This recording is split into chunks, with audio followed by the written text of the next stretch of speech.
Happy New Year and welcome to Unit 1 in our New Mexico history class.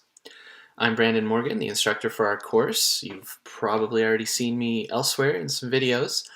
In this unit, we will be just going over kind of everything that we need to do to get started.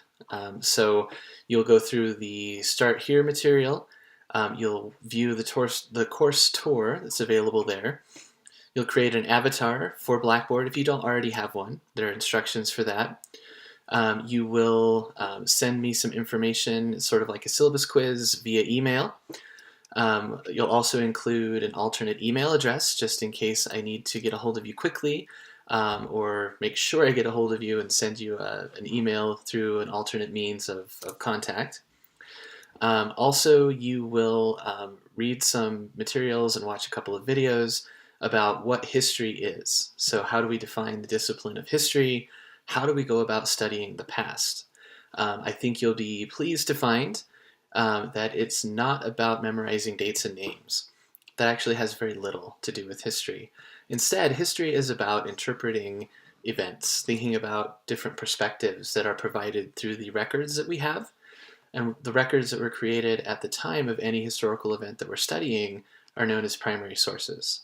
And so we'll be thinking about the difference between primary sources, again, those created at the time of the event, and secondary sources, those created after the fact based on primary sources. So secondary sources, like our textbook, provide us with a narrative, a story, interpretation of what happened in the past to help us make sense of it. But again, we need to realize that human beings are the ones who are telling the story of the past. Power relations, gender relations, race relations, religious differences, alliances, and conflicts all determine the ways that people tell the story.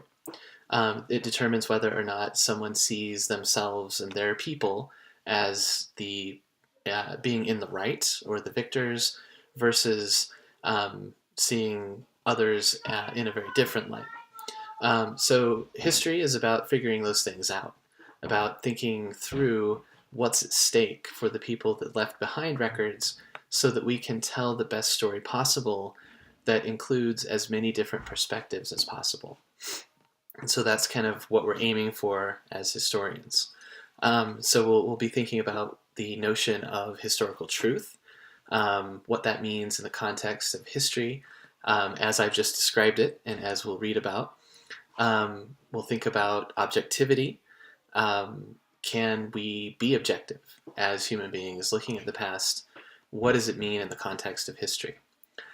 So again, those terms that have probably different definitions in the context of journalism mean different things to historians.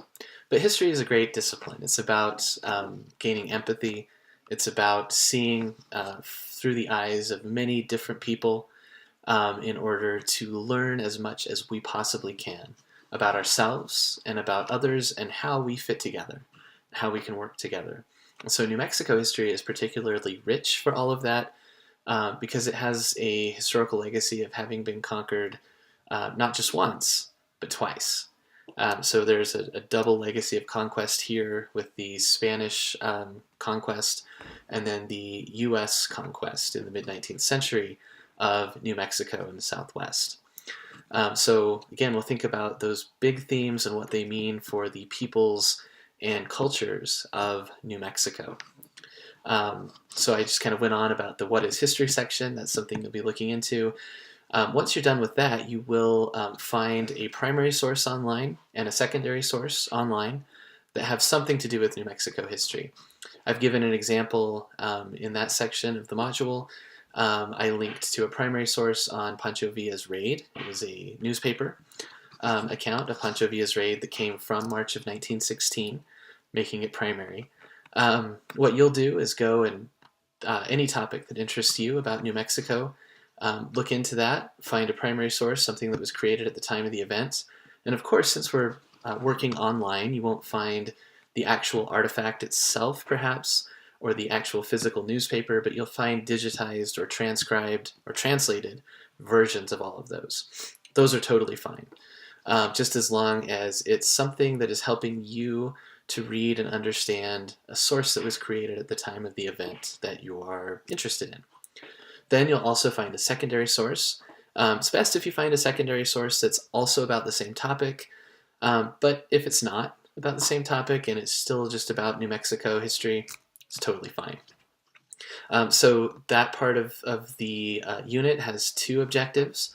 First is to kind of make sure that we're telling the difference between primary and secondary sources, but then also that we can get started with Twitter.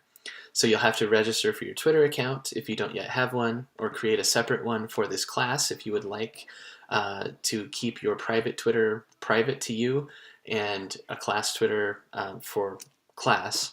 That's an option. You'll create that and you will share the links to those sources on Twitter. And again, I've given examples of that in the module.